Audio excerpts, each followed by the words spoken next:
Assalamualaikum warahmatullahi wabarakatuh. Hari ini kita masih lagi dalam bab 7 iaitu graf gerakan. Kita masih lagi dalam 7.1 iaitu graf jarak masa. Dan hari ini kita akan belajar 7.13 iaitu menyelesaikan masalah yang melibatkan graf jarak masa. Bagaimanakah anda menyelesaikan masalah yang melibatkan graf jarak masa? Kita tengok contoh 8. Buku teks muka surat 191. Jadi soalan dia, graf jarak masa yang tidak lengkap di sebelah menunjukkan perjalanan Encik Tan dari Seremban ke Lumut. Encik Tan berhenti di Rawang untuk makan tengah hari dan rehat seketika sebelum meneruskan perjalanannya ke Lumut. Kita tengok soalan dia. Soalan A.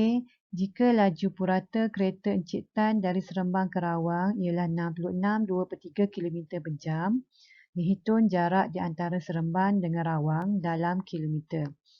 Jadi penyelesaian dia, yang pertama kita perlu ingat formula iaitu laju bersamaan dengan jarak bahagi masa.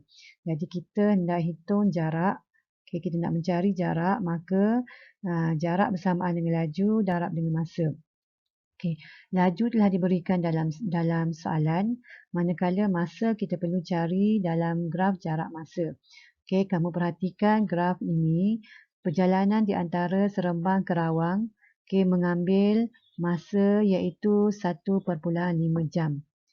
Oleh itu, laju 66.2/3 km per jam darabkan dengan 1.5 jam, kamu akan dapat 100 km. Maka R ini ialah 100 km. Jarak di antara Seremban ke Rawang. Kita tengok soalan B. Diberi bahawa jarak di antara Seremban dengan Lumut ialah 300 km dan Encik Tan memandu dengan laju purata 80 km per jam untuk sampai di Lumut dari Rawang. Ini soalan dia ialah lengkapkan graf jarak masa yang diberikan bagi mewakili keseluruhan perjalanan Encik Tan. Jadi sebelum kita jawab soalan ini, kita tandakan dulu jarak di antara Seremban ke Rawang ialah 100 km kerana kita dah kira dalam soalan A. Jadi kita tengok penyelesaian dia. Yang pertama ialah kita cari jarak di antara Rawang dengan Lumut pula. Jadi ambil 300 km iaitu keseluruhan perjalanan. Kita tolak 100 km, jadi kita akan dapat 200 km. Jadi 200 km ini ialah jarak di antara Rawang dengan Lumut. Seterusnya kita perlu mencari masa untuk melengkapkan graf jarak masa. Jadi masa kita guna formula jarak bahagi laju. Jarak dah ada, laju pun dah ada dalam soalan. Jadi 200 km bahagi dengan 80 km per jam. Jadi kamu akan dapat 2.5 jam. 2.5 jam ialah masa yang diambil daripada Rawang ke Lumut. Kita tengok jawapan dia, graf jarak masa yang lengkap.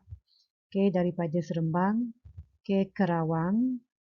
Kemudian kita lengkapkan sehingga ke Lumut. Jadi kamu nampak di antara 2.5 ke 5 mengambil masa 2.5 jam. Sebab itu kita berhenti dekat 5. Dan garis ini kamu panjangkan sehingga ke jarak 300 km. Iaitu jarak yang diambil keseluruhan perjalanan Encik Tan dari Seremban ke Lumut. Kita pergi contoh 9. Dalam buku teks muka surat 192. Jadi soalannya, graf jarak masa di sebelah menunjukkan perjalanan dua buah kereta di antara Kuala Lipis dengan Cameron Highlands. Graf PBQ mewakili perjalanan Encik Manaf bersama keluarganya dari Cameron Highlands ke Kuala Lipis untuk menghadiri majlis perkahwinan sepupunya, manakala graf OABC mewakili perjalanan keluarga Encik Raven dari Kuala Lipis ke Cameron Highlands. Kita tengok soalan A. Jadi diberi kadar perubahan jarak bagi OA dan BC adalah sama. Jadi bagi garis OA dan BC, kadar perubahan jarak dia adalah sama. Jadi hitung nilai T ya. Ada T iaitu masa dalam minit. Kita tengok penyelesaian dia. Okay, langkah yang pertama, kamu boleh cari kecerunan OA kerana kecerunan mewakili kadar perubahan jarak. Jadi kecerunan OA samakan dengan kecerunan BC. Jadi kamu akan dapat kecerunan OA dulu ya. Kita cari kecerunan OA dengan cara kita gunakan formula ya. Tandakan dekat O ni sebagai KX1Y1. Okay, tandakan dekat A ni sebagai KX2Y2. Okay, kamu boleh guna formula kecerunan ya. Jadi ingat kembali semasa kamu belajar di menengah rendah, M ialah kecerunan. Okay, kita ada formula iaitu Y2 K tolak Y1 dibahagikan dengan X2 K tolak X1. Okay, kita menggunakan formula ini ya. Jadi K65 dekat A ni pula tandakan dekat titik A sebagai 52 K65. Sementara tandakan dekat O ni sebagai K00. Jadi kamu gunakan sahaja formula kecerunan ini. Kamu akan dapat K65 tolak 0 bahagi dengan 52 tolak 0. Sama dengan kecerunan BC. Sama juga bagi BC ya, garis BC. Dekat C ni kamu tandakan sebagai KT135. Sementara dekat B pula koordinat dia ialah K77 K65. Jadi kamu tandakan 7765 sebagai X1 Y1.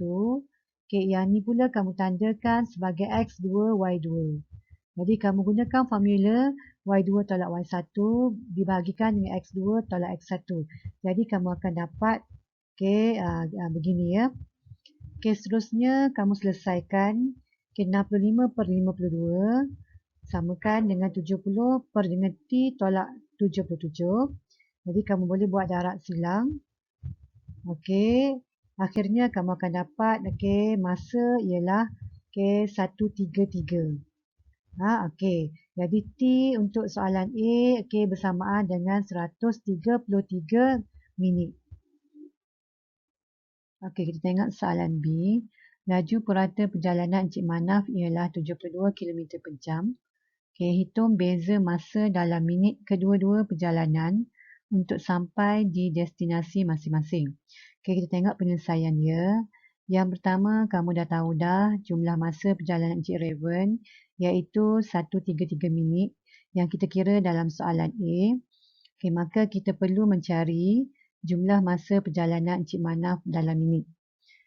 Sebelum itu, kamu tandakan dalam graf ini, yang warna hijau ini sebagai menunjukkan perjalanan Encik Manaf untuk kita cari jarak.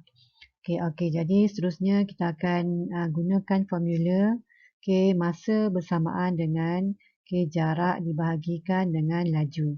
Jadi kita perlu dapatkan jarak daripada graf jarak masa ni. Kita nampak 135 sebagai jarak.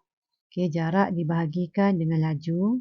Laju pula kita dapatkan daripada soalan iaitu laju purata telah diberikan. Kita hitung dan kita akan dapat 1.875 jam. Kita perlu darab dengan 60 kerana masa adalah dalam minit. Barulah kita boleh mencari beza masa. Dan kita selesaikan, kita akan dapat 112.5 minit. Ini ialah masa yang diambil oleh Encik Manaf. Seterusnya, bahagian akhir ialah beza masa. Jadi dia nak beza masa, jadi kamu perlu tolak, iaitu 133 tolak 112.5. Jadi kamu akan dapat 20.5 minit. Jadi ini ialah beza masa perjalanan bagi kedua-dua untuk sampai di destinasi masing-masing.